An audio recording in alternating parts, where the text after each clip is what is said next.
TSE, aqui na pessoa do presidente Alexandre de Moraes, acabou de tirar as Forças Armadas enquanto um órgão fiscalizador do pleito eleitoral e das urnas. Aí você fala assim, André, mas por que Alexandre de Moraes fez isso? Não foi só Alexandre de Moraes, não, meu querido. Foi todos os 7 ministros do TSE, foi por unanimidade. Inclusive aqui, ó, Nunes Marques, o terrivelmente evangélico, bem como Raul Araújo. Não, não é o terrivelmente evangélico, não. O terrivelmente evangélico é André Mendonça. Nunes Marques é aquele escolhido por Bolsonaro, bolsonarista. E também o outro bolsonarista no TSE, que é Raul Araújo. Votaram para tirar as Forças Armadas da fiscalização do pleito eleitoral e das urnas. Aí você fala assim, André, mas por quê? Porque os bolsonaristas vão falar, qual é o medo? Não é questão de medo, meu querido, minha querida. Não existe essa previsão constitucional de que as Forças Armadas é um órgão fiscalizador do pleito eleitoral. Não existe. Por isso foi retirado, inclusive por unanimidade. Aí você fala assim, mas por que foi colocado então? Exatamente. Lembra do ministro aqui, o ministro Luiz Barroso? Você lembra? O ministro Luiz Barroso, ele antes de Alexandre de Moraes, ele era o presidente do TSE, ele era o presidente do Tribunal Superior Eleitoral.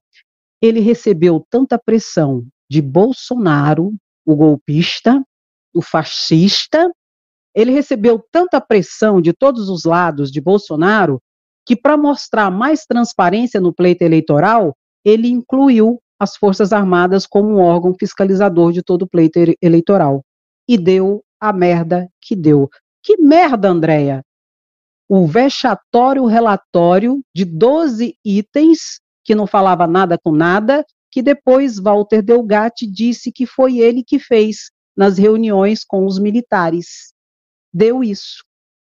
E Luiz Barroso disse que fez de boa fé, para mostrar probidade, mas que não havia nenhum viés constitucional nessa situação, portanto, desconstituída. Uai, André, então quem vai fiscalizar agora, Andréia? Os mesmos de sempre, meu querido, minha querida. Quem?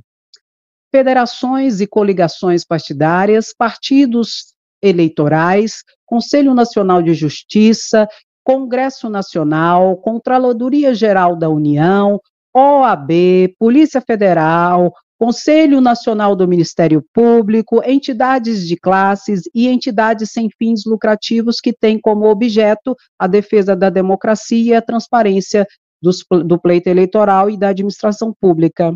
Tá bom? Ou quer mais? De modo que o código-fonte, você lembra do código-fonte? Cadê o código-fonte? Cadê o código-fonte? O código-fonte, ele é aberto todo ano, um ano antes das eleições. O código-fonte é aberto e fica à disposição para todas essas entidades. Quem quiser ir, verificar, ver toda a situação, o código-fonte é aberto junto ao Tribunal Superior Eleitoral. Isso é uma praxe que já vem, anos e anos a fio, não é?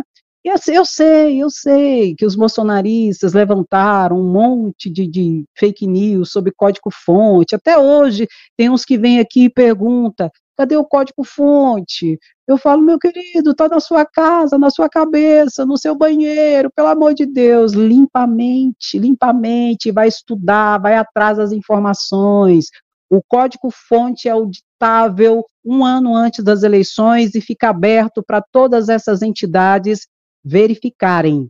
E, com certeza, quem está lá, principalmente os partidos políticos, não foi sem razão que o PL, você lembra do PL, que recebeu uma multa de 22 milhões de reais, e muitos perguntam, André, o PL pagou? Pagou, meu querido. O dinheiro foi bloqueado do fundo partidário. O PL foi multado porque mostrou boa-fé, porque o PL é um dos partidos que vai lá, todo um ano antes das eleições, verificar o código-fonte. É, André? É. E ele sabia que toda aquela presepada daquela ação, arguindo a ilegalidade, a fraudeza, né, das urnas, era má-fé, era para jogar para a bolha bolsonarista, não é? Que, infelizmente, até hoje, muitos dos gados ainda se deixam levar por esse tipo de mentiras, de artimanha, né? A artimanha deles é o quê? Mentira, fake news e desinformação, e trabalhar junto à ignorância das pessoas. Só que já deu, né, gente? Chega de tanta ignorância? Chega, já tá bom. Bom, e hoje é o primeiro dia de Eliseta Ramos no lugar do Procurador-Geral da República, o arquivador, o passador de pano, Augusto Aras. Eliseta disse que não quer holofotes, só quer mostrar trabalho e que no período que estiver ali vai fazer o trabalho dela, mas que não quer conflito em questão política. Mas ela é da linha dura, viu, gente? Ela é da linha dura e ela não costuma passar pano para bandido, não. Viu? Viu. Mas ela estará interinamente, até Lula escolher o sucessor ali de Augusto Aras. Ela é subprocuradora do Conselho Superior do Ministério Público, por isso que ela assumiu no lugar de Augusto Aras, até Lula escolher o seu sucessor. E também aqui, ó, hoje é o último dia da ministra Rosa Weber, ali na Suprema Corte. Vai fazer falta, Andréia? Vai. Ela é uma ministra sine qua non, fez um trabalho importantíssimo junto ao Supremo Tribunal Federal. Ela teve coragem de pautar, enquanto presidente do Supremo Tribunal, questões polêmicas que muitos dos outros presidentes do Supremo Tribunal Federal não teve coragem de pautar. Inclusive, diante disso, muitos do Congresso Nacional, né, estão furiosos, dizendo que o Supremo Tribunal Federal está legislando.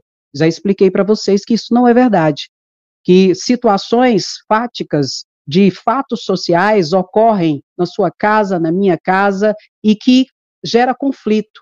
E o Congresso Nacional não faz a norma regulamentadora, mas o conflito existe e que vai e abarrota os tribunais do nosso judiciário, chegando até a Suprema Corte. E a Suprema Corte, o judiciário tem que dizer o direito ao caso concreto, mesmo que não exista lei. É obrigação do judiciário dizer o direito ao caso concreto. Se o Congresso Nacional não legisla e não faz a lei, o Supremo vai decidir a partir de princípios, notadamente da Constituição Federal. Isso não é legislar no lugar do Congresso Nacional, mas talvez trabalhar no lugar do Congresso Nacional. Porque, como eu já disse aqui, se o Congresso Nacional legislasse, tivesse coragem de, ao invés de criar pautas idiotas, imbecis para jogar para as bolhas radicais pseudo-conservadoras e fizesse o dever de casa e legislasse os fatos sociais que estão aí, estão gritando nos tribunais, não precisaria do Supremo agir da forma que está agindo. E parabéns para a ministra Rosa Weber. E eu espero sinceramente que Lula saiba escolher o sucessor de Rosa Weber. Lula tem que escolher o novo Procurador-Geral da República, que é mais importante que o próprio ministro do Supremo Tribunal Federal, já expliquei isso para vocês, porque é ele que vai tornar todos esses inquéritos policiais da Polícia Federal em processo contra Bolsonaro, inclusive pedir a prisão dele, e Lula também tem que escolher o novo ministro do Supremo Tribunal Federal. Lula tem que ter muita atenção nesse momento, nessas duas escolhas. Tem 4 conselheiros para escolher do CAAD, do Conselho de Administração, tem ministros do STJ para escolher também, e eu acredito que depois que ele fizer essa cirurgia, vai ser sexta-feira, né, no quadril, ele vai ficar um tempinho mais quieto, vai ser um momento de reuniões e de conversas, para de fato, de verdade, decidir a melhor pessoa que de fato e de verdade venha trazer respostas à nossa sociedade, notadamente em relação ao chefe Mor, que nós queremos justiça. E o lugar de Bolsonaro, a partir da sua culpabilidade, de fato e de verdade comprovada por todo o trabalho da Polícia Federal, e advindo o Procurador-Geral da República e fazendo as denúncias, que o Supremo Tribunal Federal possa fazer justiça ao caso concreto. Se os papagaios de pirata golpistazinhos de plantão estão recebendo de 12 a 17 anos de cadeia, quantos anos Bolsonaro deverá receber?